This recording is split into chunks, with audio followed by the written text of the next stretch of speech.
While boarding a flight to New York to close a deal, the millionaire was stunned when he saw the flight attendant's ring, the same one he gave to his beloved, presumed dead 27 years ago. Thomas Granger adjusted his tie for the third time in 10 minutes, his weathered hands betraying the nervousness that his composed exterior refused to show. At 52, he'd built an empire from the ground up, transforming his family's small construction company into a billion-dollar powerhouse that reshaped skylines across America. Yet here he was, fidgeting like a schoolboy on Flight 847 to New York, about to close the biggest deal of his career. The Boeing 737 hummed steadily through the afternoon sky, its cabin filled with the usual symphony of muffled conversations, clicking keyboards, and the occasional crying baby. Thomas stared out the window at the cotton ball clouds drifting lazily below, but his mind wasn't on the meeting that awaited him at the Manhattan offices of Blackstone Development. Instead, it wandered to a place he'd tried to lock away 27 years ago. To her, Anna Whitaker, even thinking her name sent a familiar ache through his chest. She'd been 20 when they met, all bright eyes and infectious laughter, working as a receptionist at the small law firm where Thomas had gone to file incorporation papers for his fledgling business. He was 25 then, hungry and determined. But the moment she looked up from her desk with those emerald green eyes, everything else faded into background noise. "Can I help you?" she'd asked, tucking a strand of chestnut hair behind her ear. "I hope so," he'd replied, and meant it in ways that had nothing to do with paperwork. Their courtship had been a whirlwind. Thomas would find excuses to visit the law firm, always timing his arrivals to coincide with Anna's lunch breaks. He'd bring her sandwiches from the deli down the street, and they'd sit in the small park across from her office, talking about everything and nothing. She dreamed of opening her own bakery someday. He talked about building something lasting, something that would matter. "You're going to change the world, Thomas Granger," she'd said one afternoon, her fingers intertwined with his as they watched children play on the swing set. "Only if you're there to see it," he'd replied. And he'd meant every word. 6 months later, he'd proposed with a ring he'd designed himself, a unique emerald surrounded by tiny diamonds, crafted by an old jeweler in the Arts District. It was one of a kind, just like her. She'd said yes through tears of joy, and for a brief shining moment, Thomas had felt like the luckiest man alive. Then came that terrible October morning, the phone call from the police, the mangled wreckage of her car on Highway 85, the closed casket funeral because the fire had been too intense, they said, too intense for anything to survive. Sir, would you like something to drink?" Thomas blinked, jerking back to the present. A flight attendant stood in the aisle beside his seat, her smile professional but warm. She was young, maybe mid-20s, with kind eyes and an easy manner that reminded him of his breath caught in his throat. There, hanging from a delicate chain around her neck, was Anna's ring. The emerald caught the cabin's fluorescent light, throwing tiny green sparks across the flight attendant's uniform. Thomas felt the world tilt sideways. I'm sorry." "What?" he managed. "I asked if you'd like something to drink," she repeated, her smile wavering slightly at his obvious distress. "Are you feeling all right, sir?" Thomas couldn't take his eyes off the ring. It was impossible. He'd seen it buried with Anna. He'd been there when they'd lowered the casket into the ground, had thrown dirt on top of it with his own hands. "That ring," he said quietly, his voice barely above a whisper. "Where did you get that ring?" The flight attendant's hand went instinctively to her throat. It was my mother's. She's had it for as long as I can remember." "Why?" "Your mother." Thomas felt like he was drowning. "What's her name?" "Claire Bennett." "But sir, you're looking very pale. Should I call for medical assistance?" "Claire, not Anna." "Of course not Anna. Anna was dead. Had been dead for 27 years. "I'm fine," Thomas said, though he was anything but. "It's just, that ring is very unusual. I've never seen anything quite like it." The flight attendant, her name tag read Sophie Bennett, looked down at the emerald with obvious affection. "My mom always said it was special. She can't remember where she got it, though she has some memory problems." Sophie's expression grew concerned. "Are you sure you're okay? You look like you've seen a ghost." A ghost, if only she knew. "I'm Thomas," he said, extending his hand. "Thomas Granger. Sophie Bennett," she replied, shaking his hand. "And I really think you should let me get you some water." Thomas studied her face as she spoke, noting the delicate bone structure, the way her eyes crinkled slightly when she smiled.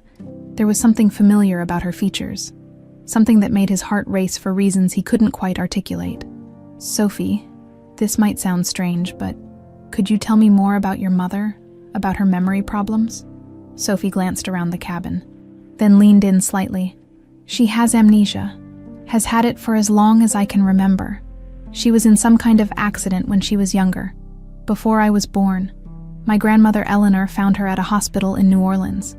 She was pregnant and didn't remember anything about her past." Thomas felt the blood drain from his face. "Pregnant? With me?" Sophie said softly. "Grandma Eleanor took us both in. She's the only family mom I have ever known." She paused, studying his expression. "Mr. Granger, you're scaring me a little. What's this about?" Before Thomas could answer, the captain's voice crackled over the intercom.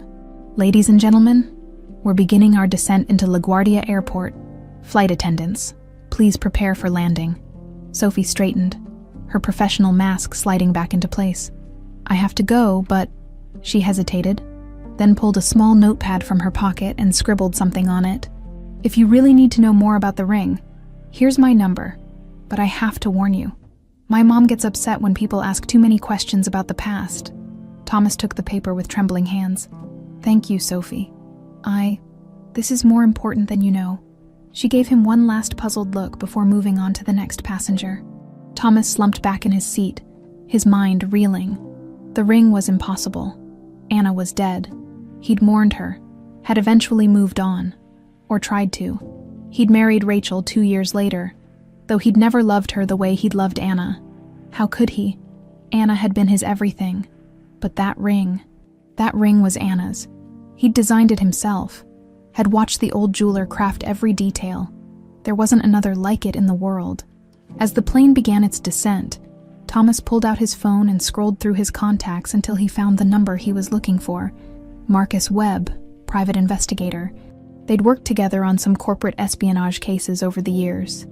"Marcus, it's Thomas Granger. I need you to investigate someone. Her name is Sophie Bennett. She's a flight attendant. Lives in New Orleans with her mother Claire and grandmother Eleanor. I need everything you can find. And I need it fast." Through the small airplane window, the lights of New York spread out like a glittering web below. Thomas had built his empire in this city, had conquered boardrooms and bent steel to his will. But as Flight 847 touched down at LaGuardia, he felt like a man walking into the unknown. 27 years ago, he'd lost everything that mattered. Now, 30,000 feet above the earth, he'd seen something that shouldn't exist. Anna's ring, worn by a young woman who claimed it belonged to her mother, a mother with amnesia who'd been found pregnant in a New Orleans hospital. The coincidences were too many, the questions too urgent.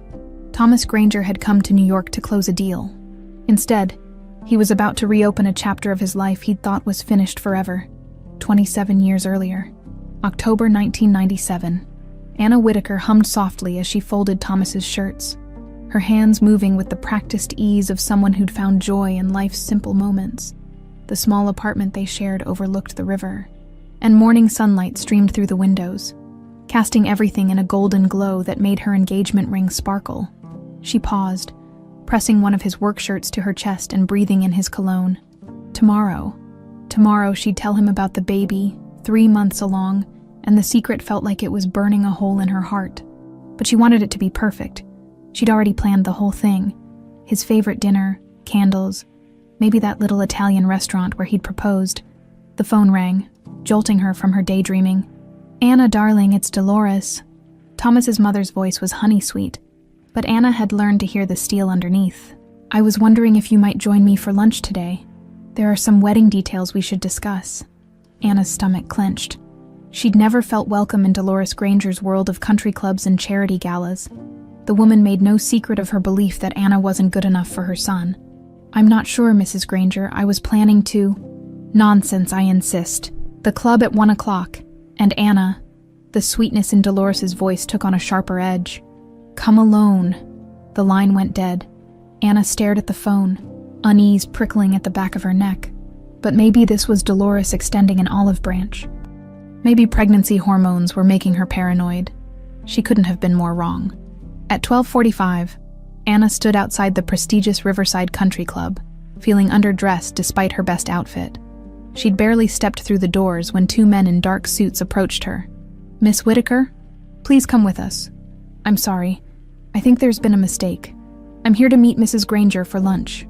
"No mistake," the taller man said, his grip firm on her arm. "Mrs. Granger is waiting." But instead of the dining room, they led her to a black SUV idling in the parking lot. Anna's heart began to race as the reality of the situation hit her. "Wait, what's happening? Let me go." "Get in the car, Anna." Dolores Granger emerged from the vehicle's shadows, her face a mask of cold determination.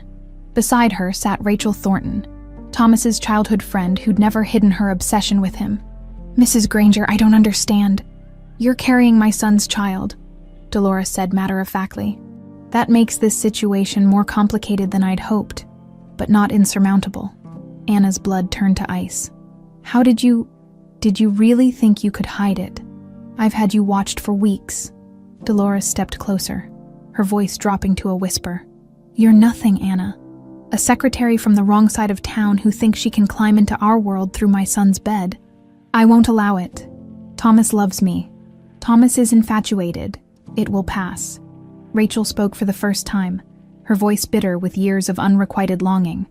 "It always does." The men forced Anna into the vehicle.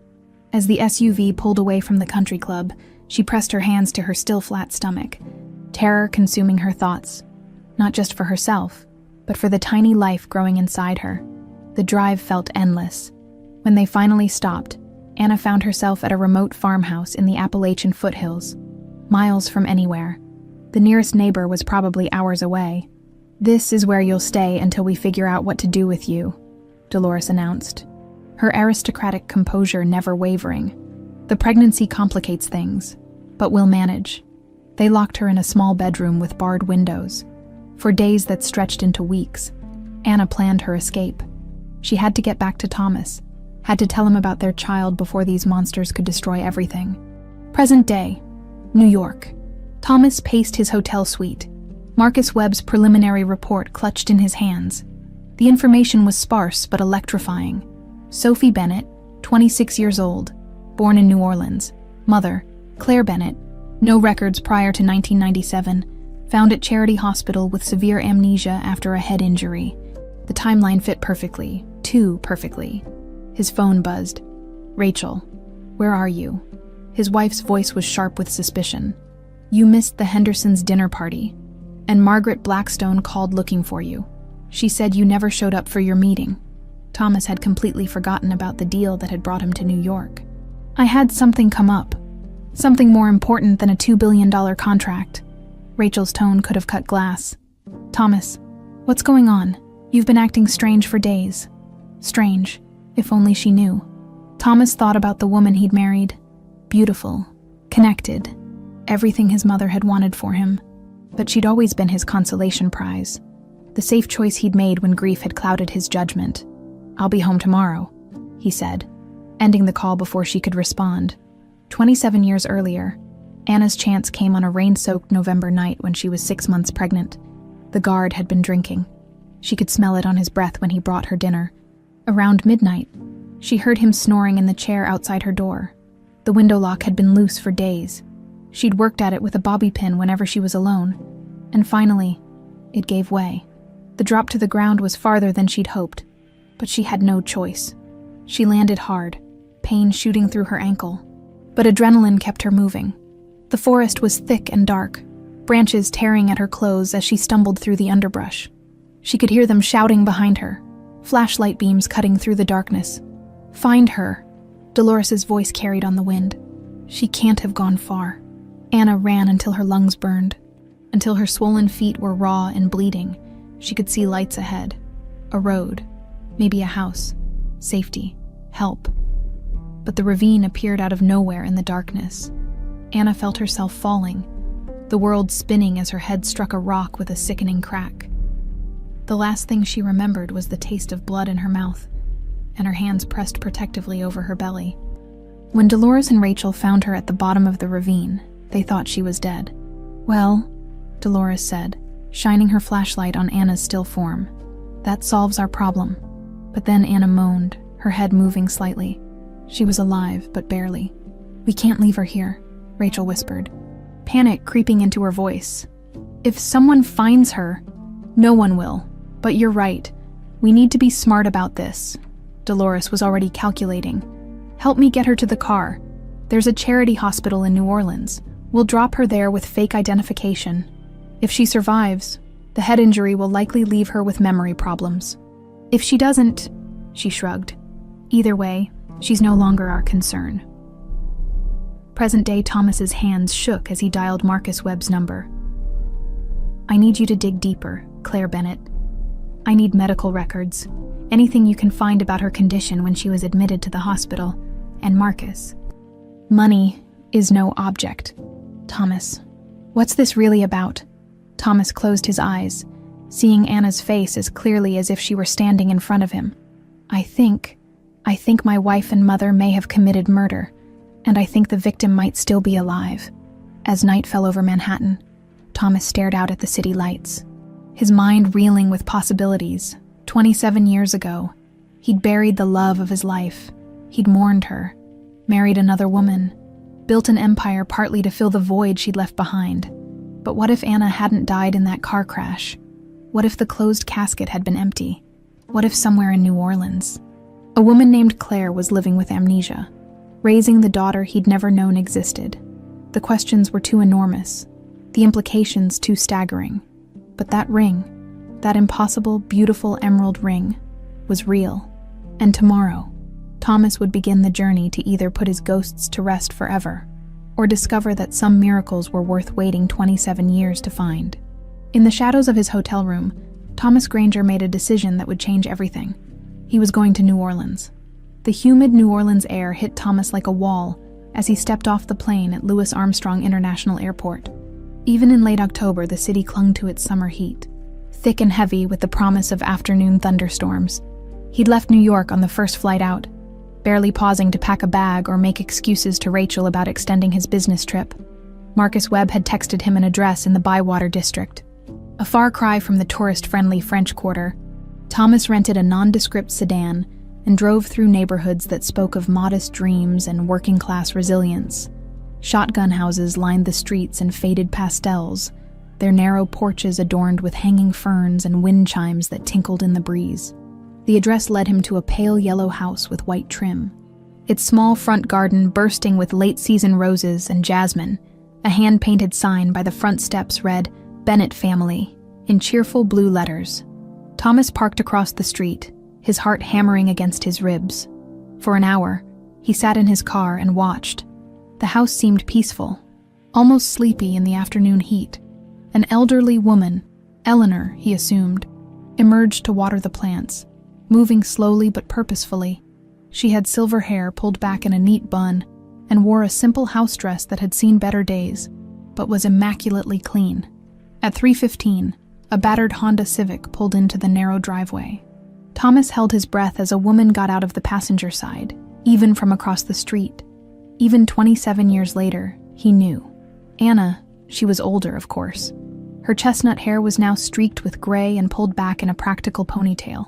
She'd filled out slightly, the way women do as they move through their 40s. But she moved with the same fluid grace he remembered. She wore scrubs, mint green with small floral prints, and carried a canvas bag over her shoulder. Thomas gripped the steering wheel so tightly his knuckles went white. She was alive. Anna Whitaker was alive, walking up the steps to that little yellow house like it was the most natural thing in the world. The driver of the Honda got out too, a middle-aged Latina woman who embraced Anna warmly before driving away. Thomas watched Anna disappear inside the house, then forced himself to breathe. Claire Bennett. That's who she was now. A woman with no memories of her past, living a quiet life in New Orleans with her daughter and the elderly woman who'd taken them in. Thomas wondered what she did for work, what made her laugh, whether she still hummed while she folded laundry. His phone buzzed, a text from Marcus. More info coming. Medical records show severe head trauma, consistent with fall. No identification when admitted. Someone paid for private room. Expenses. Anonymous donor. Getting warmer. Thomas stared at the house until the sun began to set, painting the sky in shades of pink and orange. Lights came on in the windows, and he caught glimpses of the three women moving about inside. At one point, Anna, Claire, appeared at the front window, and Thomas ducked instinctively, though she was too far away to see him clearly. He drove back to his hotel that night in a daze. The Marriott on Canal Street felt surreal after the intimate domesticity of the Bennett house. He ordered room service but couldn't eat, his mind racing with questions and possibilities. The next morning, Thomas returned to Bywater.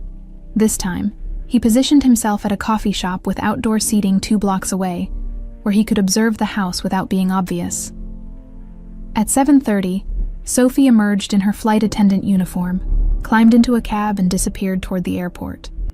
30 minutes later, Anna came out with Eleanor. They walked slowly down the street, Eleanor's arm linked through Anna's in a gesture of both affection and support. Thomas followed at a distance, his heart in his throat. They stopped at a small fabric shop called Threads and Dreams. Through the window, Thomas watched Anna examine bolts of colorful cloth, while Eleanor chatted with the elderly shop owner. Anna's face lit up as she touched a particular piece of silk, and Thomas felt a stab of recognition. She'd always loved beautiful fabrics, had dreamed of designing clothes before they'd met. When they emerged 20 minutes later, Anna carried a small package wrapped in brown paper. They walked another block to a community center where a sign advertised Senior Social Hour, 10 a.m. daily. Eleanor kissed Anna's cheek and went inside, while Anna continued alone. Thomas followed her to a small seamstress shop in a converted Victorian house. The sign read, Alterations by Claire, Expert Tailoring and Custom Work. Anna pulled keys from her purse and unlocked the front door. Through the large windows, Thomas could see her moving around inside, turning on lights, arranging her workspace. She hung up her jacket and put on an apron, then settled at an old Singer sewing machine. Her movements were confident, practiced. Whatever else she'd lost, she'd retained her skill with needle and thread. Thomas found himself mesmerized by the simple domesticity of her routine. This was Anna's life now. Quiet, modest, purposeful. No memory of Thomas Granger or the empire he'd built. No knowledge of the daughter she'd raised or the years they'd lost. A tap on his shoulder made him jump. You've been watching my house for 2 days. Thomas spun around to find Eleanor Bennett standing behind him, her blue eyes sharp with intelligence and suspicion. Up close, she was smaller than she'd appeared from across the street, but there was steel in her posture that reminded him of his own grandmother. I'm sorry, No, you're not sorry yet, but you might be. Eleanor stepped closer, studying his face with unnerving intensity. Who are you? And what do you want with my girls? Thomas felt caught between truth and caution. This woman had protected Anna and Sophie for 27 years. She deserved honesty, but the truth was so complicated, so potentially devastating. My name is Thomas Granger, he said finally. I think I knew Claire a long time ago, before her accident. Eleanor's expression didn't change, but Thomas saw something flicker in her eyes. Claire doesn't remember her life before the accident. The doctors said the trauma was too severe. I know, but I saw Sophie on a flight, and she was wearing a ring that belonged to someone I once knew, someone I loved very much. The emerald ring. It wasn't a question. You know about it. Eleanor glanced toward the seamstress shop where Anna worked, then back at Thomas. Claire was wearing it when I found her at the hospital. She was unconscious, badly injured, and very pregnant. The ring was the only thing she had that seemed personal. What did the police say about how she got there? Police? Eleanor's laugh was bitter. Honey, this was Charity Hospital in 1997. A young woman with no identification, no insurance, no family to claim her. The police barely filled out a report. If I hadn't taken her home with me, she would have ended up in the system. And Sophie, she shook her head. Thomas felt a surge of gratitude toward this woman who'd stepped in when Anna needed her most. Eleanor, I need to ask you something, and I need you to believe that I'm not trying to hurt anyone. Do you think Claire's accident might not have been an accident? Eleanor was quiet for a long moment, her gaze drifting to the seamstress shop. I've wondered about that for 27 years, she said finally. The injuries, the location where she was found, the fact that someone paid her hospital bills anonymously. It never added up. Someone paid her bills, Cash payments, made through a lawyer, covered everything. The private room, the medical care, even some of the rehabilitation. When I asked about it, the lawyer said his client wanted to remain anonymous, said it was a matter of conscience. Thomas felt pieces of the puzzle clicking into place. Dolores and Rachel had paid to keep Anna hidden, to ensure she survived but never remembered. They'd wanted her alive but erased, a living ghost who could never return to claim her old life. Eleanor, I need to tell you something that's going to sound impossible. The older woman straightened, preparing herself. I've been waiting 27 years for someone to tell me the truth about Claire. I'm ready. Thomas took a deep breath and began to speak, watching Eleanor's face as he told her about Anna Whitaker, about their love affair, about the pregnancy Anna had never gotten to announce. He told her about the fake accident, the closed casket funeral, the years of mourning a woman who wasn't really dead. When he finished, Eleanor was quiet for a long time. Finally, she said, "Can you prove any of this?" "I can prove I designed that ring specifically for Anna. I can prove we were engaged. I can prove the timing matches perfectly with Claire's appearance at the hospital. And Sophie, if Claire is really Anna, then Sophie is my daughter." Eleanor studied his face, seeming to weigh his words against years of instinct and observation. "There's something else," she said slowly. "Claire has nightmares sometimes. She calls out in her sleep. Names, places. One name she says a lot is Thomas." The words hit him like a physical blow. She remembers. Not consciously, but sometimes I think the memories are there, locked away where the trauma can't touch them. Eleanor looked toward the seamstress shop again. "If you're really who you say you are, then my girls have been living a lie for their entire lives. I know, and I know how much that must hurt them. But Eleanor, if I'm right, then the people who did this to Anna are still out there. They're still free." Eleanor's jaw tightened. "Then we'd better do something about that." "Don't you think?" Eleanor insisted they wait until evening. "Claire needs time to process her workday," she explained as they sat in the hotel lobby, planning their approach. "And Sophie should be there. If this is really happening, they both deserve to hear it together." Thomas spent the afternoon in agony, second-guessing everything. What if he was wrong? What if Claire wasn't Anna, and he was about to destroy the peaceful life of an innocent woman? But every time doubt crept in, he remembered the ring, the timeline, the way his heart had recognized her even after 27 years. At 6 o'clock, Eleanor knocked on his hotel room door. "It's time." The walk to the Bywater house felt like the longest of Thomas's life. Evening was settling over New Orleans, bringing with it the sounds of dinner being prepared and children playing in yards. The normalcy of it all made what they were about to do seem even more surreal. Sophie's Honda was in the driveway. She'd returned from her flight that afternoon. Through the windows, Thomas could see the three women moving around the kitchen, their easy domesticity a testament to years of shared routine. Eleanor squeezed his arm. "Remember, we go slow no matter what you see, no matter what you remember, we don't overwhelm her." Thomas nodded, though every instinct screamed at him to run to the door, to take Anna in his arms and never let her go. Instead, he followed Eleanor up the front steps and waited as she rang the doorbell. Sophie answered, still in her flight attendant uniform, but with her hair down and her shoes kicked off. "Grandma Eleanor, did you forget your key again?" she started to say, then stopped when she saw Thomas. Recognition flickered across her face. "Mr. Granger, what are you doing here?" "Sophie, honey, I need you to trust me," Eleanor said gently. "This gentleman has some information about your mother's past." "About the ring." Sophie's hand went instinctively to her throat where the emerald hung. "What kind of information?" "The kind that might change everything," Eleanor replied. "Can we come in?"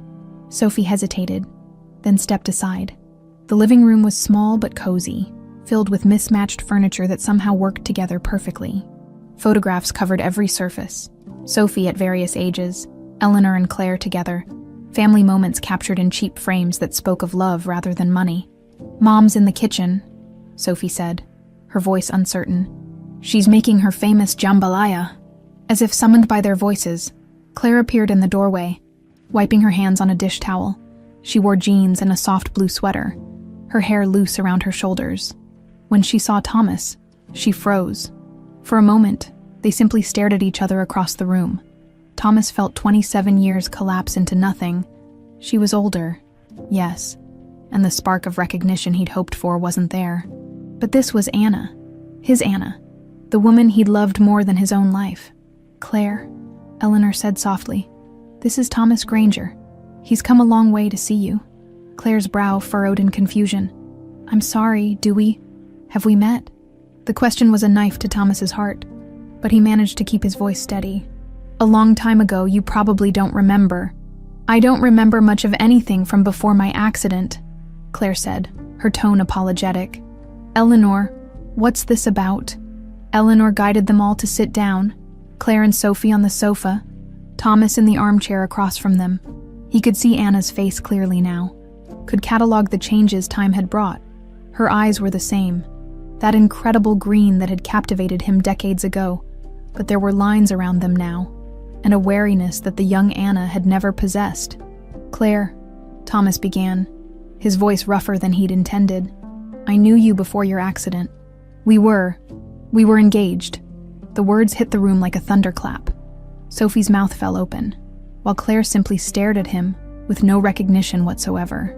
"Engaged," Claire repeated slowly. "But that's impossible.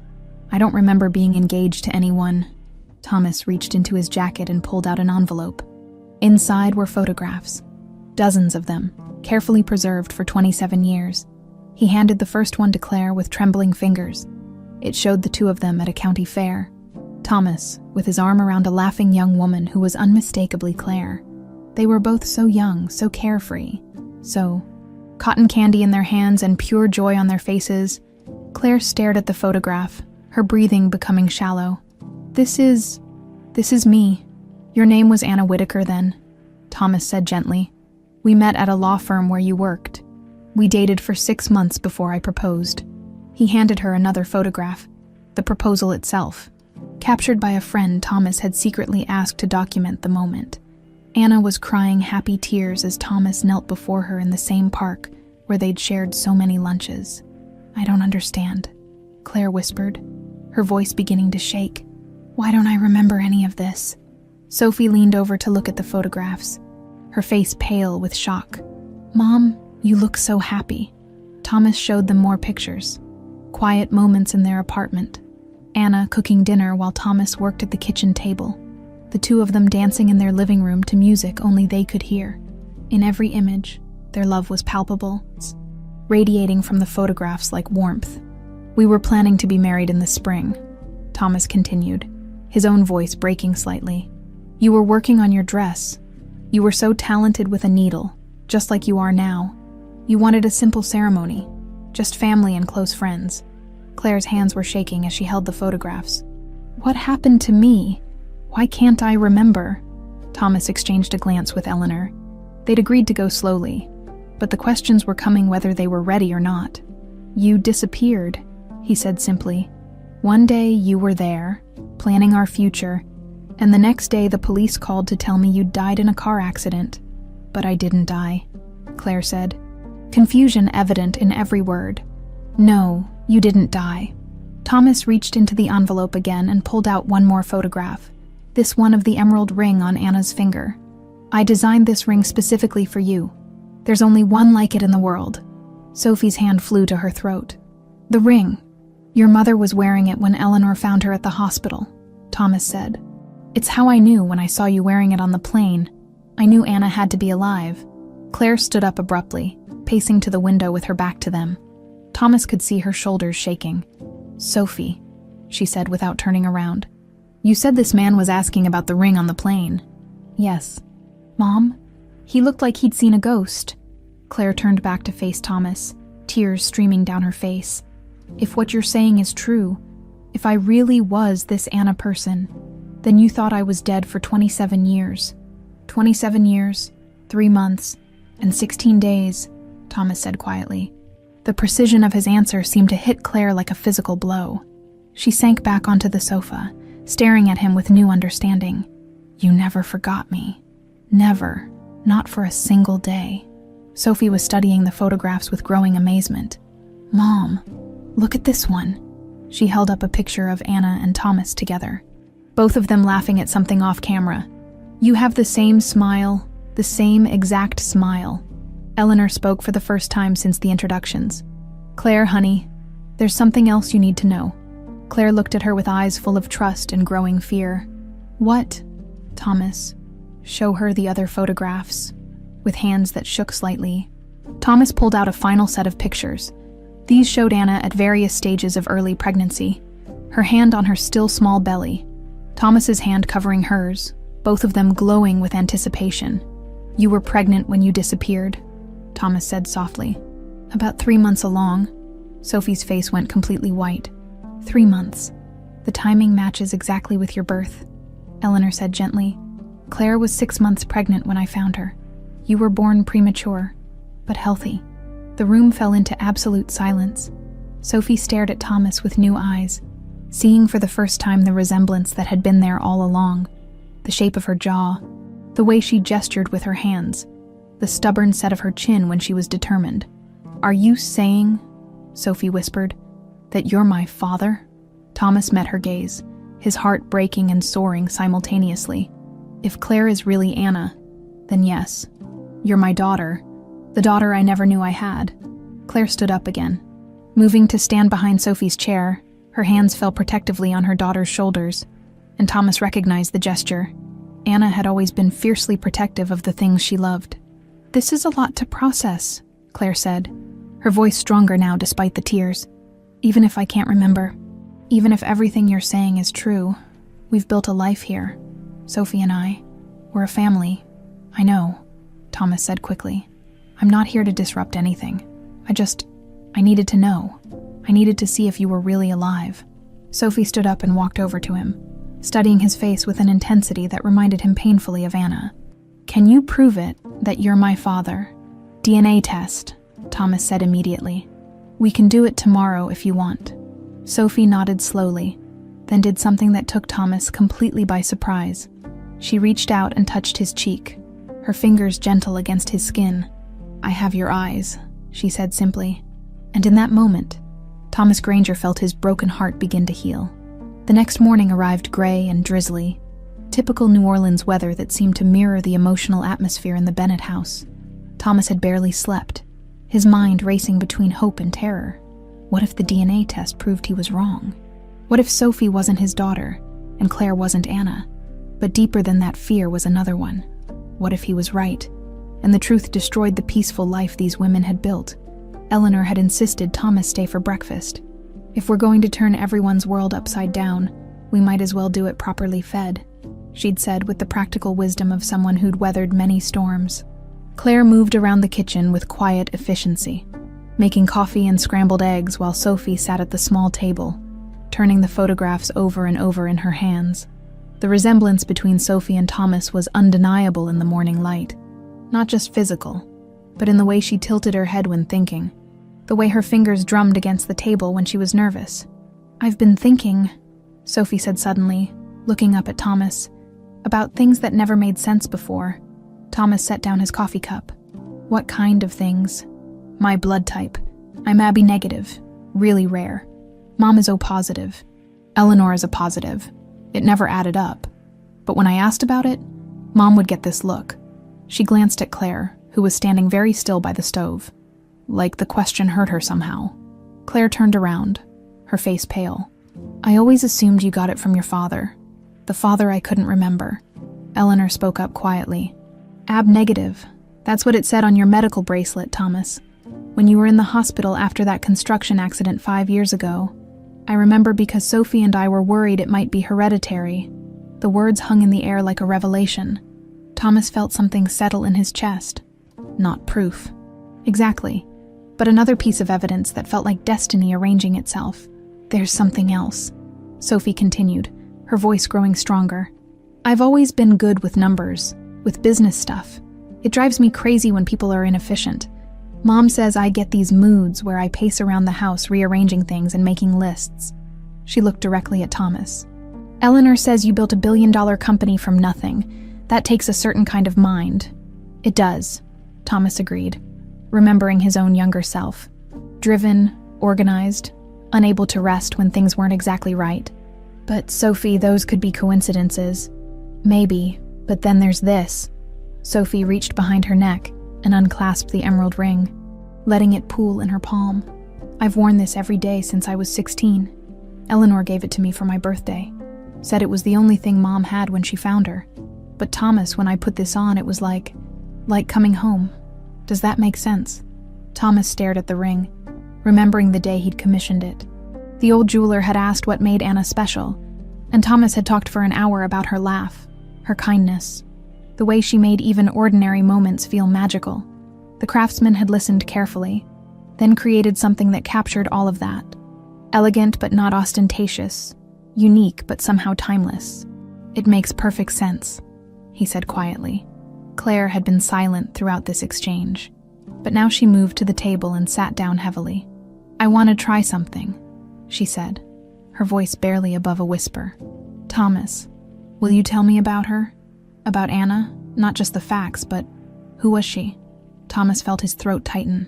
"How do you describe the love of your life to someone who used to be her?" "She was light," he began slowly. "Anna could find joy in anything. A perfect cup of coffee, a song on the radio, the way sunlight looked coming through our kitchen window. She laughed with her whole body, and when she was really happy, she'd do this little dance while she was cooking." Claire's breath caught. "What kind of dance?" "Just swaying. Really, hip-hop mixed with ballet, completely unself-conscious. She'd spin around and laugh if she caught me watching." Thomas smiled at the memory. "She was always humming too, old songs. New songs. Songs she made up. The apartment was never quiet when Anna was there." Something flickered across Claire's face. Pain, confusion, a glimmer of something deeper. "Go on?" "She wanted to open a bakery someday. She'd spend hours planning it out. What kind of pastries she'd make, how she'd decorate the space. She had this recipe for lavender honey cookies that she was always perfecting." Thomas paused, studying Claire's expression. "She was going to call it Sweet Dreams Bakery." Claire stood up abruptly, her hand pressed to her forehead. There's something." She closed her eyes tightly. "Sometimes I dream about a bakery, white walls, purple flowers in the window. I can smell honey and flour, and there's music playing, and someone is..." Her eyes snapped open, filled with tears. "Someone is singing, a man's voice." Thomas's heart nearly stopped. "Anna, I used to sing to you while you baked. You said it made the cookies taste better." "What song?" Claire whispered. Without thinking, Thomas began to hum softly, then sing, "The way you look tonight. Lovely. Never, never change." Claire's legs gave out. Sophie caught her as she sank back into the chair, tears streaming down her face. "I know that song," she gasped. "I know it. In my dreams. Someone sings it while I'm baking, and I feel so happy, so loved." Eleanor reached across the table and took Claire's hand. "Honey, what else do you remember?" "Fragments. Pieces." Claire wiped her eyes with shaking hands. "A man with kind eyes teaching me to dance in a tiny living room. Falling asleep on someone's chest while he reads aloud. Planning a wedding. God, I can almost see the dress I was making. Simple, with lace sleeves." "You made the dress yourself," Thomas confirmed, his own voice thick with emotion. "You worked on it every evening after dinner. You wouldn't let me see it. Said it was bad luck."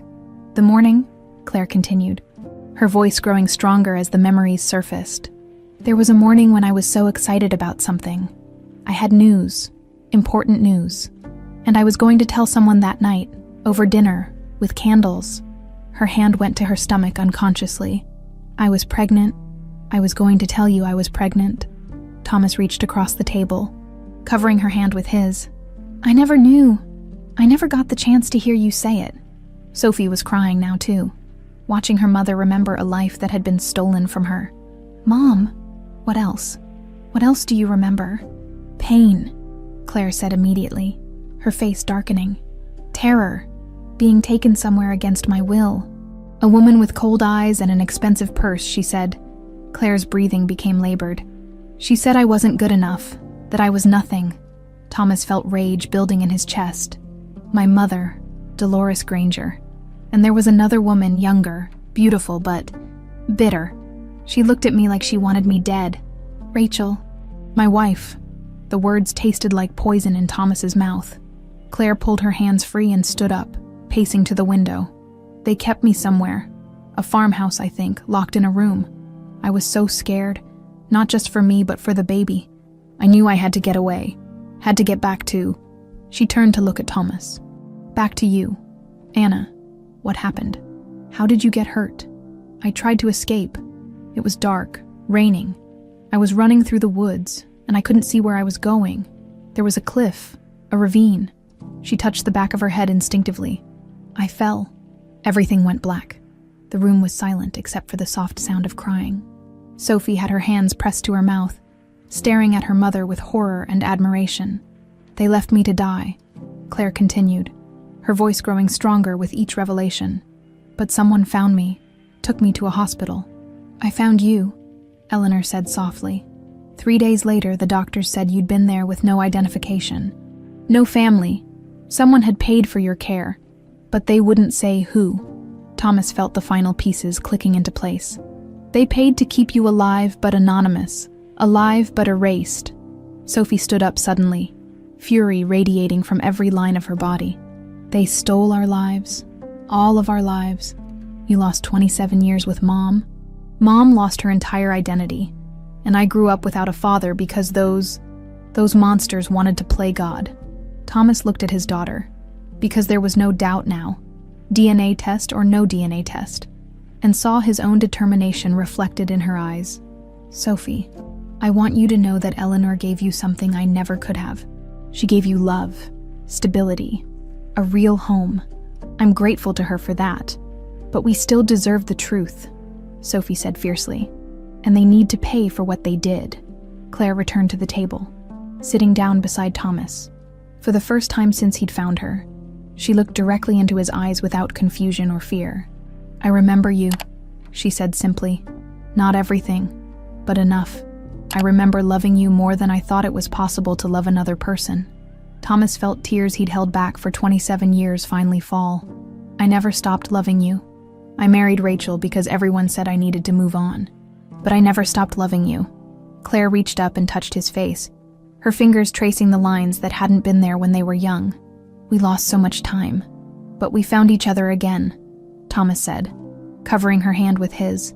Against all odds, we found each other again.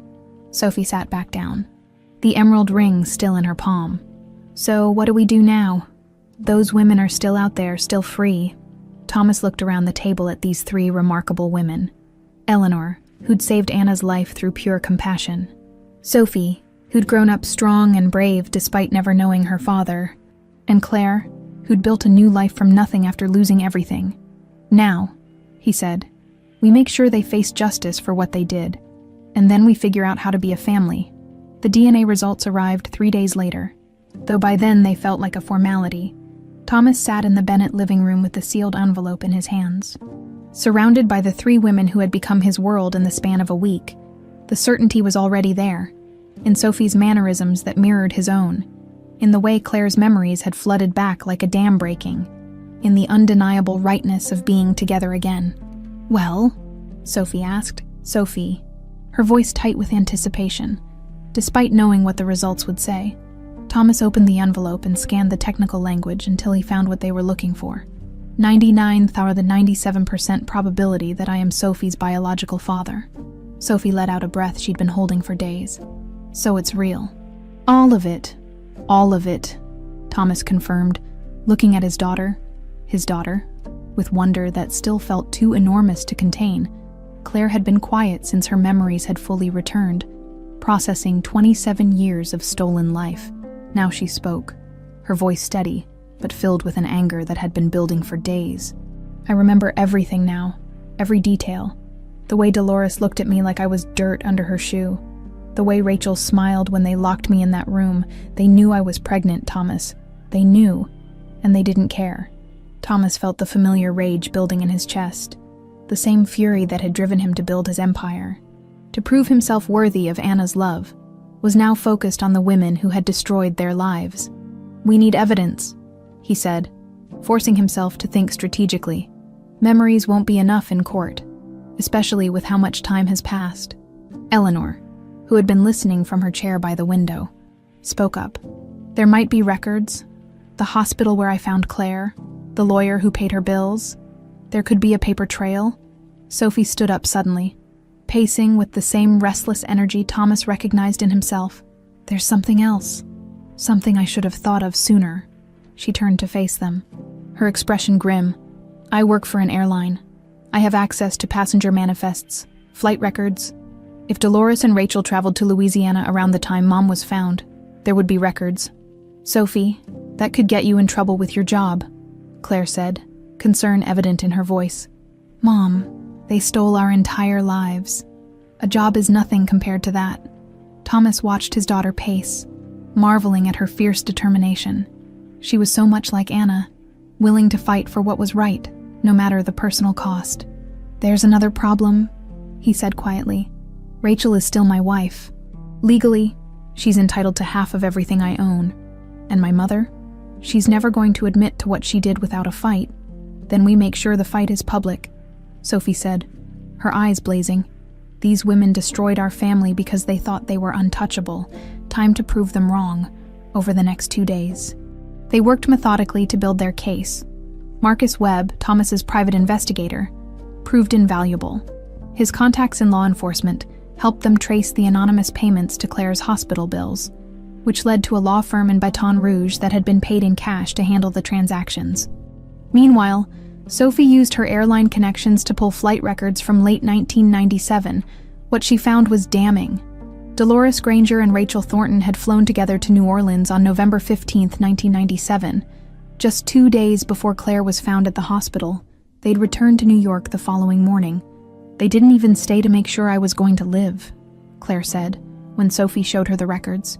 They dumped me at that hospital and flew home like nothing had happened. Eleanor had been making calls to former colleagues at the hospital, and her efforts paid off when she reached Dr. Patricia Martinez, who had been a resident in 1997. I remember that case, Dr. Martinez told Eleanor over the phone. Young woman, severe head trauma, very pregnant. What stuck with me was how nervous the lawyers were when they came to pay the bills.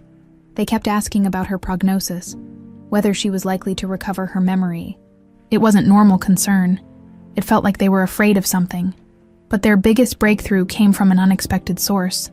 Marcus Webb had been quietly investigating the car accident that had supposedly killed Anna Whitaker in 1997. What he found was a masterpiece of fraud that had taken planning and resources. The body in the car wasn't Anna, Marcus explained as they gathered in the Bennett living room. It was a Jane Doe from the county morgue, a homeless woman who died of an overdose. Someone paid to have the dental records switched, the fingerprints altered. This wasn't a spur-of-the-moment crime. This was calculated. Thomas felt sick. How much did it cost them? Conservative estimate, $500,000, maybe more. The kind of money that only comes from serious wealth. Sophie was recording everything on her phone, building a digital file of evidence. We need them to confess. We have circumstantial evidence, but we need them to actually admit what they did. Sophie, these women are dangerous, Claire said, fear creeping into her voice. If they killed someone to fake my death, if they were willing to let me die in that ravine, they won't try anything now, Thomas said firmly. Too much attention. Too many people who know the truth. But Claire's right about one thing. We need to be careful how we approach this. That evening, Thomas called Rachel for the first time since arriving in New Orleans. She answered on the second ring, her voice sharp with barely controlled anger. Where the hell are you? Thomas, it's been a week. The board is asking questions and I'm running out of excuses. I'm coming home tomorrow, Thomas said, his voice carefully neutral. We need to talk. About what? Your mysterious business trip that no one seems to know anything about. Thomas paused, choosing his words carefully. About Anna Whitaker. The silence on the other end of the line was deafening. When Rachel finally spoke, her voice had changed completely. Cold, calculating. I don't know what you think you've discovered, Thomas, but you need to be very careful about the accusations you make. No accusations. Rachel, just facts. I found her. Another long silence. That's impossible. Is it? Because I'm looking at her right now. I'm looking at our daughter too. Sophie's beautiful, Rachel. She has my eyes. The sound Rachel made was somewhere between a gasp and a sob. Thomas, you don't understand. You can't understand. Everything we did to protect you. We, Thomas pressed. So you admit it. I admit nothing. Come home, Thomas. Come home and we'll discuss this like civilized people.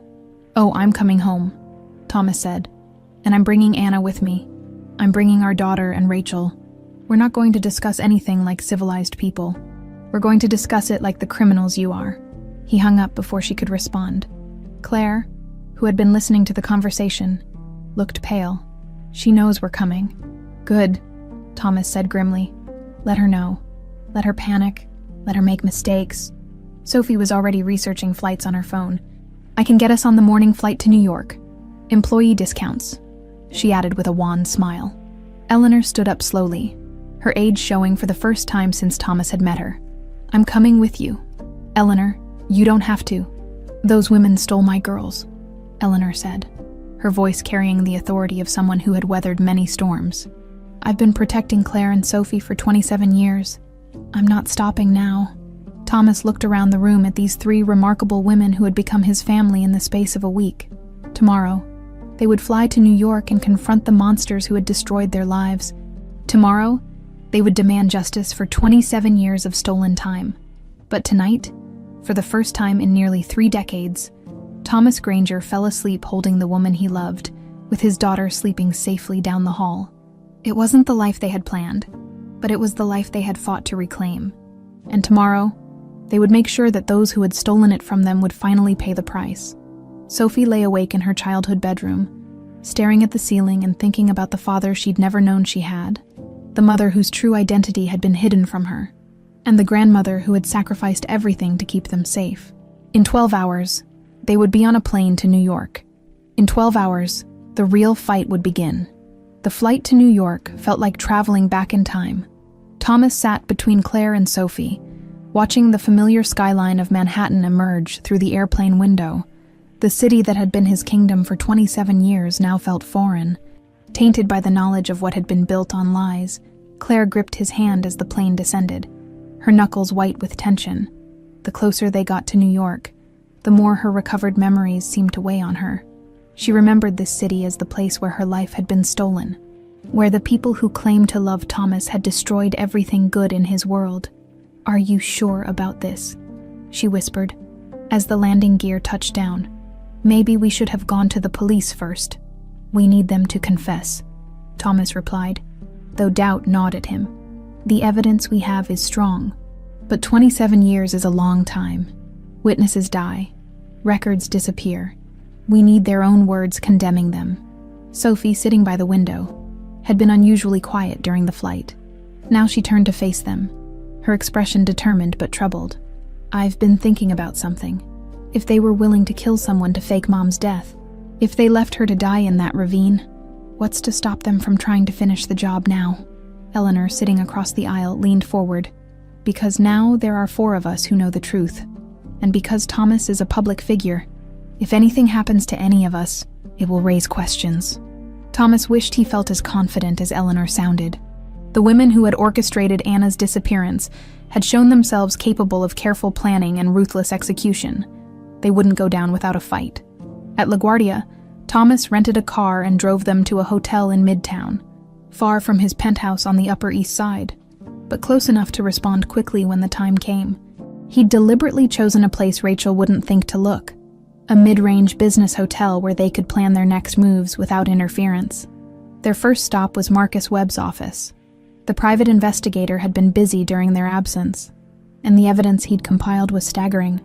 I tracked down the homeless woman whose body was used in the fake accident, Marcus said, spreading files across his desk.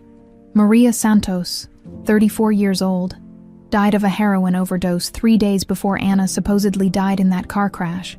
Her body disappeared from the county morgue the night before the accident. Claire shuddered. They used that poor woman like she was nothing. It gets worse, Marcus continued. I found the morgue attendant who was on duty that night. Took some convincing, but he finally admitted someone paid him $50,000 to look the other way. He's willing to testify in exchange for immunity. Sophie was taking notes on her phone, building their case methodically. What about the dental records, the fingerprints? The coroner who signed off on the false identification retired to Florida in 1999. He's been living well beyond his pension. House on the beach, expensive car. Someone's been supplementing his income for years. Thomas felt sick. The scope of the conspiracy was overwhelming. How many people did they buy? At least 6 that I can confirm. Morgue attendant, coroner, records clerk, the lawyer who handled the hospital payments, and 2 police officers who were first on the scene of the accident. Marcus handed Thomas a thick folder. It's all here. Names, dates, financial records. Your mother and wife built this conspiracy like a corporate project. Eleanor spoke up from her chair by the window. What about now? Are they taking any precautions since Thomas called Rachel? Marcus nodded grimly. I've been watching them both. Dolores has been making calls to lawyers, liquidating some assets. And Rachel's been making different kinds of calls. What kind of calls? Thomas asked, though he dreaded the answer. The kind that suggests she's not planning to go quietly, Thomas. I think you need to know. Your wife has been in contact with some very unsavory people. The kind who solve problems permanently. The hotel room fell silent. Claire moved closer to Thomas, fear evident in her eyes. Sophie stood up and began pacing, her mind clearly racing. They're going to try to kill us, Sophie said flatly, just like they tried to kill Mom 27 years ago. We don't know that for certain, Thomas said. But even he didn't believe it. Yes, we do, Claire said quietly. I know these women, Thomas. I've remembered enough to understand what they're capable of. They destroyed my life once without hesitation. They won't hesitate to do it again. Eleanor looked older than her 78 years as she absorbed this information. So what do we do? Run? No, Sophie said firmly. We don't run, we fight back, but we fight smart. Over the next hour, they developed a plan that was part sting operation, part public relations campaign. Sophie would use her skills with social media to document everything, creating a digital record that couldn't be suppressed. Eleanor would stay at the hotel with Marcus, safe but available to coordinate with law enforcement. When the time came, Thomas and Claire would confront Dolores and Rachel together, but not alone. Marcus had arranged for several witnesses to be present, journalists, lawyers, and a private security team that would record everything. The key is getting them to talk, Marcus explained. We need them to admit what they did, on camera, with witnesses present. Once they confess, the rest of the evidence will support the charges. Thomas was reviewing the plan when his phone rang. Dolores. Thomas. Darling, you need to come home. This nonsense has gone on long enough. Hello, Mother. I'm in the city. We should talk. Yes, we should. Tonight. At the house. Just the family. Thomas exchanged glances with Claire. His mother's voice was too controlled, too carefully modulated. Just the family. You, me, and Rachel. It's time to put this unfortunate business behind us. I'll be there at 8, Thomas said. And Mother? I'm bringing Anna. The sharp intake of breath on the other end of the line was audible. Thomas, you're not thinking clearly. The woman you think is Anna. Is Anna? DNA doesn't lie, Mother. Neither do the flight records showing you and Rachel in New Orleans the day she was found. A long pause. 8 o'clock, Thomas. Don't keep us waiting. The line went dead. Thomas looked around the room at the faces staring back at him. Claire, pale but determined. Sophie, furious and ready for battle. Eleanor, worried but supportive. Marcus, professionally grim. They know we're coming, Claire said. Good, Thomas replied. Let them prepare. Let them think they're in control. It will make their downfall all the sweeter. But even as he spoke the words, Thomas felt a chill of apprehension. The women who had orchestrated Anna's disappearance had been planning for 27 years. They'd had time to prepare for this moment. Time to arrange contingencies. Sophie seemed to read his thoughts. Dad, she said, and the words still made his heart skip. What if this is exactly what they want? What if they're luring us into a trap? Then we spring it on our terms, Thomas said, though privately he shared her concerns. Marcus, how quickly can you get your people in place? They're already in place. The house has been under surveillance since yesterday. Nothing goes in or out without us knowing about it. Thomas nodded, trying to project confidence he didn't entirely feel. At 8 o'clock tonight, he would walk into his childhood home with the woman he'd thought was dead for 27 years. He would confront his mother and wife with evidence of their crimes, demand justice for the years they'd stolen. But as afternoon turned to evening, as they made their final preparations, Thomas couldn't shake the feeling that Dolores and Rachel had been preparing for this confrontation far longer than he had. They'd proven themselves capable of murder, fraud, and decades of deception. What else were they capable of? At 7:30, Thomas and Claire left the hotel together, in the car. Claire reached for his hand. "Whatever happens tonight," she said, "I want you to know that finding you again has been worth everything. Even if we only have these few days. It's been worth 27 years of not knowing." Thomas squeezed her hand, thinking about the daughter they'd raised apart, the life they'd been denied, the love that had survived even the cruelest conspiracy. "It's not going to end tonight," he promised her. "We're going to have our life together. All of us, Sophie, Eleanor, you and me. We're going to have the family they tried to destroy." As they drove through the streets of Manhattan toward the confrontation that would determine their future, neither of them noticed the black sedan following 3 cars behind.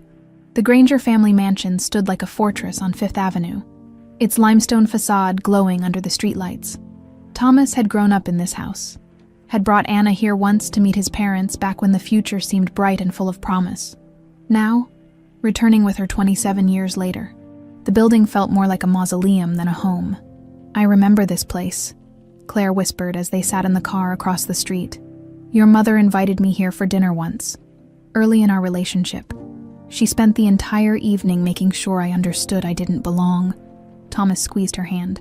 "You belong here more than anyone. This should have been your home." Marcus's voice crackled through their earpieces. "We're in position. Audio and video are recording. Security team has eyes on all exits. Whatever happens, we've got you covered." At exactly 8 o'clock, Thomas and Claire approached the front door. Thomas used his key, leading Claire into the marble foyer that had intimidated him as a child. The house was eerily quiet, their footsteps echoing off the high ceilings. "Thomas, is that you, darling?" Dolores Granger appeared at the top of the grand staircase, descending like a queen granting an audience. At 79, she was still an imposing figure. Perfectly coiffed silver hair, designer dress, jewelry that cost more than most people's houses, but Thomas could see something different in her eyes now. Fear, carefully masked, but definitely there. "Mother." Thomas's voice was ice cold. "I believe you remember Anna." Dolores's gaze shifted to Claire, and for just a moment, her composure cracked. "I remember Anna Whitaker died in a car accident 27 years ago. This woman is obviously disturbed, taking advantage of your grief." "Cut the act, Mother. We know everything." Rachel emerged from the living room, and Thomas felt Claire tense beside him. His wife looked haggard, her usual polished appearance replaced by something wild and desperate. She'd been drinking. Thomas could see it in the slight unsteadiness of her movements, the too bright glitter in her eyes. Well, Rachel said, her voice slurring slightly. "The ghost returns, tell me. Anna, how does it feel to come back from the dead?" Claire straightened. Drawing on reserves of strength Thomas recognized from their youth. "It feels like justice, Rachel. Finally. Justice," Dolores laughed, the sound sharp and bitter. "You want to talk about justice? I protected my son from a gold-digging little nobody who would have ruined his life. That's justice. You kidnapped a pregnant woman and left her to die," Thomas said, his voice deadly quiet. "That's not justice. That's attempted murder." "Prove it," Rachel snapped, moving closer. "Prove any of it. You think anyone will believe the word of a woman with brain damage against 2 pillars of New York society?" Thomas smiled grimly. "I don't have to prove anything, Rachel. You're going to prove it for me." He pulled out his phone and played a recording. Rachel's voice filled the room, slightly distorted by phone static but clearly audible. "Everything we did to protect you. I admit nothing. You don't understand, you can't understand." Rachel's face went white. "You recorded our conversation. Among other things." Thomas gestured to Claire, who pulled out her own phone. "Go ahead, Anna. Show them what Sophie found." Claire's fingers trembled slightly as she navigated to the airline records Sophie had compiled. Flight 847, November 15, 1997. 2 passengers. Dolores Granger and Rachel Thornton. Destination, New Orleans. Return flight, November 16, 1997. The day after I was found at the hospital. Circumstantial, Dolores said, but her voice lacked conviction. "Is it?" Thomas pulled out Marcus's folder. What about the morgue attendant who was paid $50,000 to look the other way when Maria Santos's body disappeared? What about the coroner who falsified the dental records? What about the 27 years of anonymous payments to keep Anna's medical care funded while ensuring she never recovered her memory? The room fell silent, except for the ticking of the grandfather clock in the corner. Thomas watched his mother and wife process the scope of the evidence against them, saw the moment when they realized their carefully constructed lies were crumbling. "You can't prove any of this," Rachel said finally, but desperation was creeping into her voice. "Can't I?" Thomas stepped closer. "Marcus Webb has been very thorough.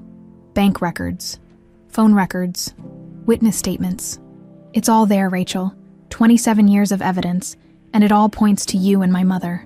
Dolores was calculating now, her legal mind working through possibilities. "Even if what you're saying is true, and I'm not admitting anything, the statute of limitations doesn't apply to kidnapping, attempted murder, or conspiracy," Claire interrupted. "I looked it up. There's no statute of limitations on what you did to me." Rachel laughed, the sound high and hysterical. "So what? You think you can just waltz back into our lives and destroy everything we've built? Thomas married me, Anna. We've been together for 25 years. I'm his wife. You're his wife because you murdered someone to fake my death," Claire shot back.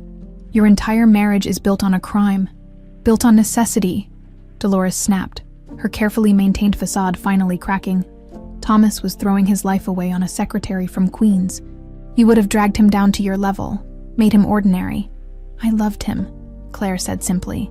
"That's all I ever wanted, to love him and build a life together." "Love," Rachel's voice was vicious now. "You think love matters? Thomas needed someone who could match his ambition, who understood his world. Someone worthy of the Granger name. Someone like you," Thomas asked, his voice cutting. "Someone who would kidnap and attempt to murder an innocent woman. Someone who would steal a man's child from him. Tell me, Rachel, what part of that made you worthy?" Rachel's composure shattered completely. "I did it for you. Everything I did because I loved you, more than she ever could, more than anyone ever could. You did it because you were obsessed," Thomas replied coldly, "and because you were too selfish to accept that I could never love you the way I loved Anna." "Loved." Rachel's eyes were wild now. "Past tense, Thomas, because you haven't loved anyone in 27 years. You've been a ghost, going through the motions. Even when you married me, even when you tried to build a life, you were always mourning her." The truth of her words hit Thomas like a physical blow because they were accurate. He had been a ghost, living a half-life while the woman he loved suffered with amnesia hundreds of miles away. "You're right," he said quietly. "I was mourning her. I mourned her every day for 27 years. But she's alive, Rachel. She's here, and she remembers everything now. All your crimes, all your lies. She remembers it all." Claire stepped forward, her voice strong and clear. "I remember the farmhouse where you kept me. I remember the cold way you looked at me when you said I wasn't good enough for Thomas. I remember running through the woods while you hunted me like an animal. And I remember falling into that ravine because I was so desperate to get back to the man I loved and tell him about our child." "Our child," Thomas repeated, the words heavy with meaning. "The daughter you stole from me, Rachel. The daughter who grew up believing her father was dead because you and my mother decided to play God with our lives." Dolores was backing toward the staircase now, her face a mask of fury and desperation.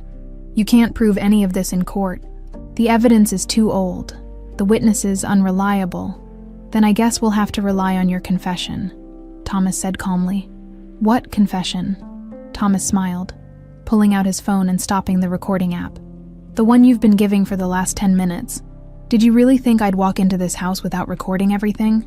The blood drained from Dolores's face. Rachel swayed on her feet, the full implications hitting her.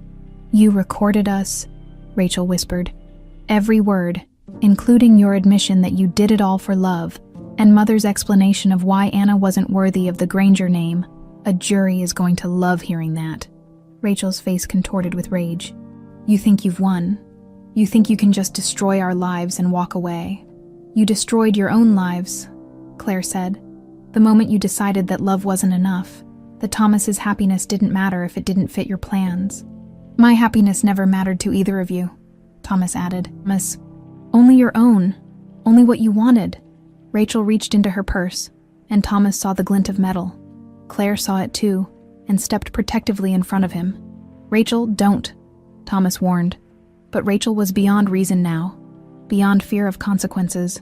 27 years of living a lie, of knowing her marriage was built on murder, had finally broken something inside her. If I can't have you, she said, raising the gun with shaking hands, then no one can. The gun in Rachel's hand trembled as she aimed it at Claire, 27 years of hatred and jealousy burning in her eyes. You should have stayed dead, she hissed. You should have died in that ravine like you were supposed to. Thomas stepped forward, his hands raised. Rachel, put the gun down. This won't solve anything. Won't it? Rachel's laugh was brittle, dangerous. You think I'm going to prison for her? You think I'm going to lose everything because some nobody crawled out of her grave? You lost everything the moment you decided to destroy innocent lives, Claire said, her voice steady despite the weapon pointed at her heart. Marcus's voice crackled urgently through their earpieces. NYPD is 30 seconds out. Keep them talking. But Rachel was beyond rational thought. Her finger tightened on the trigger just as the front door burst open. Sophie stood in the doorway, her phone raised, live streaming everything. Don't you dare! Sophie shouted, her voice carrying the authority of someone who'd inherited her father's steel. The whole world is watching, Rachel. Thousands of people are seeing this live right now. Rachel spun toward Sophie, confusion momentarily breaking through her rage. What? Social media, Rachel. Welcome to the digital age. Sophie's fingers moved across her phone screen as she spoke. I've been broadcasting everything for the last 10 minutes. Every confession, every admission of guilt. It's already been shared hundreds of times. Thomas saw his opportunity. While Rachel was distracted, he lunged forward, grabbing her wrist and forcing the gun upward. The weapon discharged, the shot echoing through the marble foyer as plaster rained down from the ceiling. Police sirens wailed outside as Thomas wrestled the gun away from Rachel. She collapsed against him, sobbing hysterically. I loved you, she kept repeating. I loved you so much. That wasn't love, Thomas said sadly. Love doesn't destroy people. Dolores had tried to slip away during the chaos, but Marcus's security team blocked her path to the back exit. She stood frozen on the staircase. Her aristocratic composure finally shattered as police officers flooded into the house. Dolores Granger and Rachel Thornton, Detective Maria Santos announced, holding up her badge. You're under arrest for conspiracy, kidnapping, attempted murder, and fraud. As they read the women their rights, Thomas wrapped his arms around Claire and Sophie, his family, finally, completely together for the first time in 27 years. But their ordeal wasn't over yet. 2 months later, the annual Granger Foundation Gala had always been the social event of the New York season. This year, however, it carried special significance. Thomas had insisted on going forward with the event, despite everything, but with one crucial difference. This gala would serve as the public vindication that he, Claire, and Sophie deserved. The ballroom at the Plaza Hotel glittered with crystal chandeliers and the cream of New York society. Thomas stood at the podium, looking out at the faces of people who had known him for decades, but were about to learn the truth about his life. Claire sat at the head table, elegant in a midnight blue gown that matched her eyes. Beside her, Sophie wore the emerald ring on a chain around her neck, no longer a mystery, but a symbol of love that had survived the worst imaginable betrayal.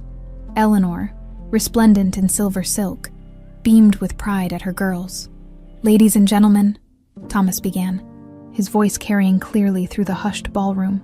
27 years ago, I stood in a cemetery and buried the woman I loved more than life itself. Tonight, I want to tell you about the miracle of her resurrection. A murmur rippled through the crowd. Many of these people had attended Anna's funeral, had consoled Thomas in his grief, had celebrated his eventual marriage to Rachel. But first, I want to tell you about justice. Thomas's voice hardened. 2 weeks ago, Dolores Granger and Rachel Thornton were sentenced to 25 years to life for conspiracy, kidnapping, attempted murder, and multiple counts of fraud. They will spend the rest of their lives in prison for crimes that stole 27 years from my family. The murmur became a roar of shocked conversation.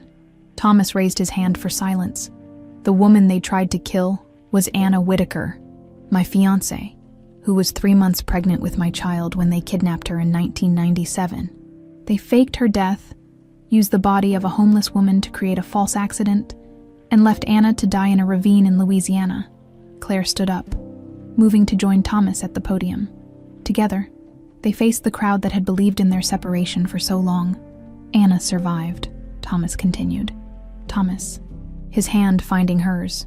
She suffered severe amnesia and lived for 27 years as Claire Bennett, raising our daughter Sophie with the help of Eleanor Bennett, the angel who saved them both. Sophie joined them on stage. The 3 generations of their story, finally united in public. I grew up believing my father was dead, Sophie said into the microphone, her voice clear and strong. I never knew that he was alive, mourning a love that evil people had stolen from him. But love finds a way. Love endures. The ballroom erupted in applause.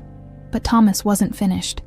This foundation, he said, gesturing to encompass the gala around them, has always been dedicated to helping families in crisis. Tonight, I'm announcing a new initiative. The Anna Whitaker Fund will provide resources for missing persons cases, support for amnesia patients, and assistance for families torn apart by crime. He turned to Claire, his voice thick with emotion. Anna, would you do me the honor of accepting the position of executive director? Claire's eyes filled with tears. I would be honored. And Sophie, Thomas continued, I know you love your job with the airline, but I'm hoping you'll consider joining Granger Industries as vice president of operations. It's time you learned the family business. Sophie grinned, looking so much like her father that several people in the audience gasped. I thought you'd never ask. Eleanor was crying openly now, watching her girls claim their rightful place in the world they'd been denied for so long. Thomas faced the crowd one final time. The people who destroyed my family thought they were untouchable. They thought wealth and social position put them above justice. They were wrong. Truth has a way of surfacing no matter how deeply it's buried. Love has a way of enduring, no matter how viciously it's attacked. He raised his champagne glass. Tonight, we celebrate not just the Granger Foundation, but the triumph of love over evil, of family over conspiracy, of truth over lies. Ladies and gentlemen, I give you my wife, Anna Granger, and my daughter, Sophie Granger. The applause was thunderous. As the crowd rose to their feet in ovation, Thomas pulled Claire close and kissed her, sealing their reunion in front of the society that had once mourned their separation. Later, as the gala wound down, the family found themselves alone on the hotel's terrace, looking out over the city lights. Eleanor sat in a comfortable chair, watching her granddaughter dance with her father to music only they could hear. You know, Eleanor said to Claire, I always wondered if this day would come. Deep down, I always hoped someone would come looking for you. Claire squeezed the older woman's hand. You gave me everything, Eleanor. You gave me Sophie. You gave me a home. You gave me love when I had nothing. I can never repay that. You don't need to repay anything, honey. Seeing you happy, seeing you whole again, that's payment enough. Thomas approached them, having left Sophie to mingle with the remaining guests. Eleanor, I have something for you. He handed her an envelope. Inside was a deed. Eleanor stared at it in confusion.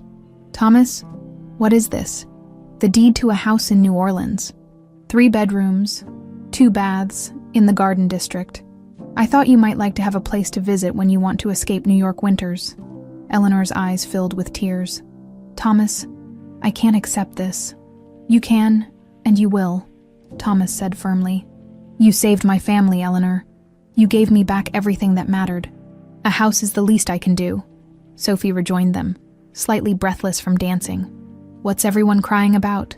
Happy tears, Claire said, pulling her daughter close. Just happy tears. As they stood together on the terrace, watching the city that had both destroyed and reunited their family, Thomas felt a peace he hadn't known in 27 years. Tomorrow would bring new challenges, integrating their lives, healing old wounds, building a future from the ashes of the past. But tonight, they were together. Tonight, love had won, and in the distance, the lights of New York sparkled like stars, bearing witness to a love story that had survived the worst imaginable betrayal and emerged stronger than ever. 1 year later, the morning sun streamed through the stained glass windows of St. Patrick's Cathedral, casting rainbow patterns across the stone floor where Thomas and Anna had first met 30 years ago. It wasn't the same little church where Anna had once dreamed of their wedding, but it felt right, a place of new beginnings built on the foundation of enduring faith. Thomas adjusted his tie for what felt like the 100th time, his hands trembling slightly with nerves that had nothing to do with fear and everything to do with joy. At 53, he was about to marry the woman he'd loved since he was 25, the woman he'd mourned for 27 years, the woman who had come back to him like a miracle. "Dad, you're going to wear out that tie," Sophie said, appearing at his elbow in her maid of honor dress, a soft rose gold that complemented her mother's ivory gown perfectly.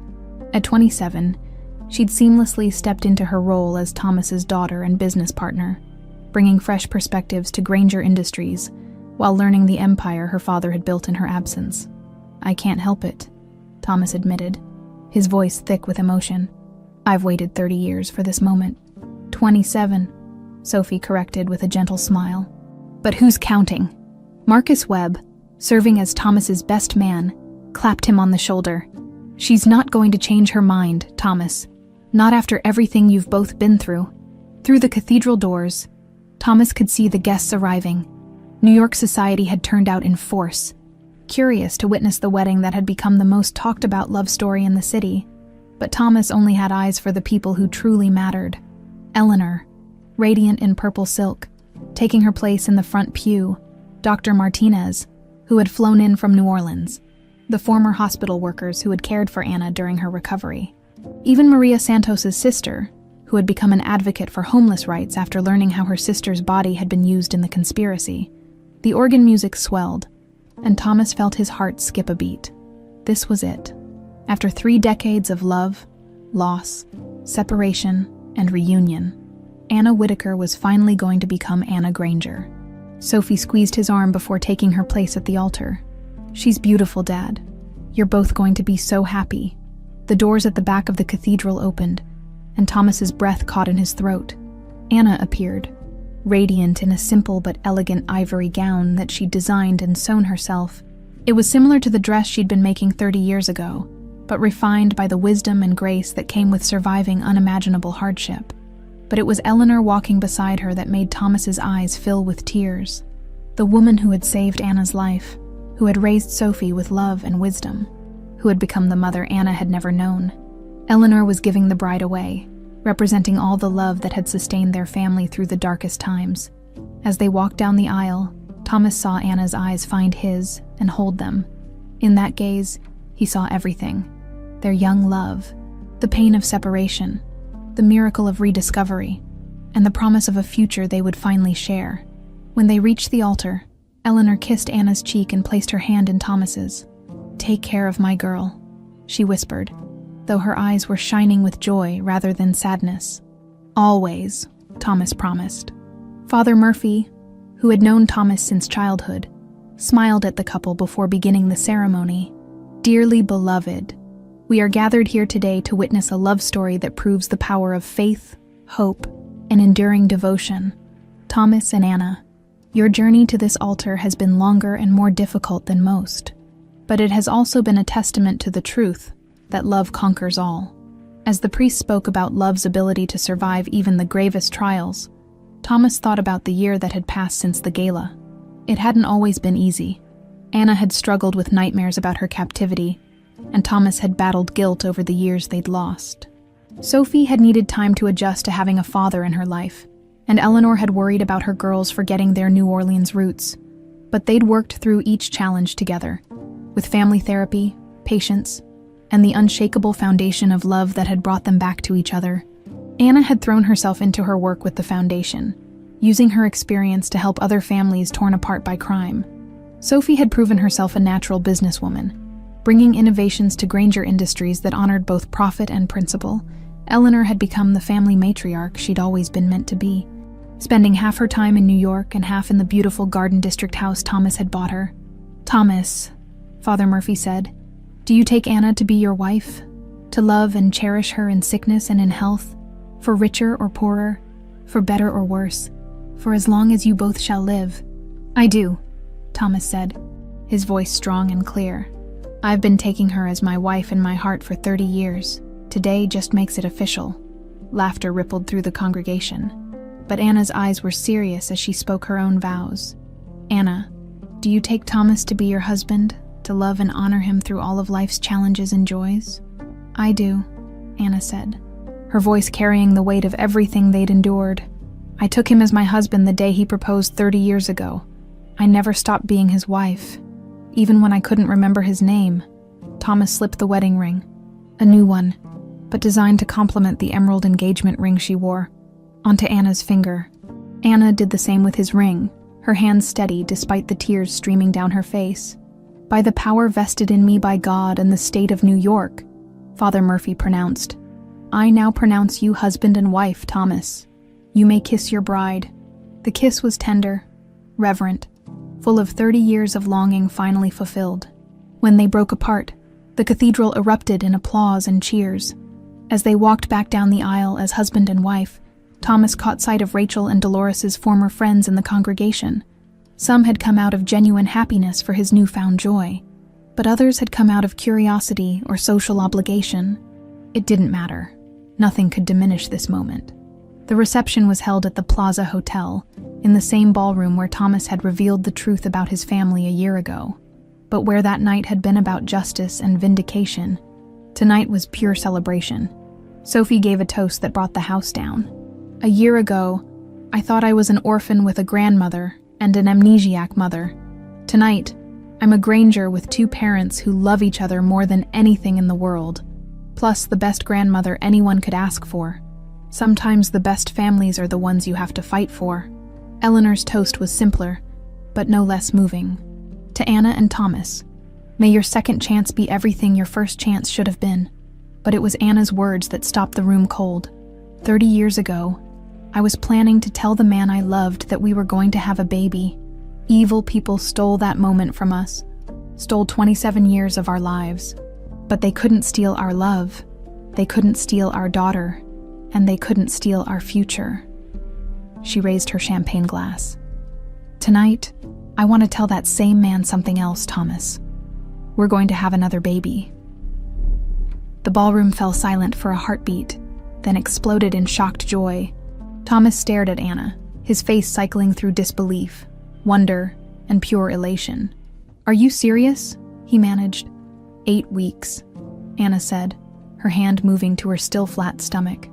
"The doctor confirmed it yesterday. I wanted to surprise you." Thomas swept her into his arms, spinning her around as the crowd cheered.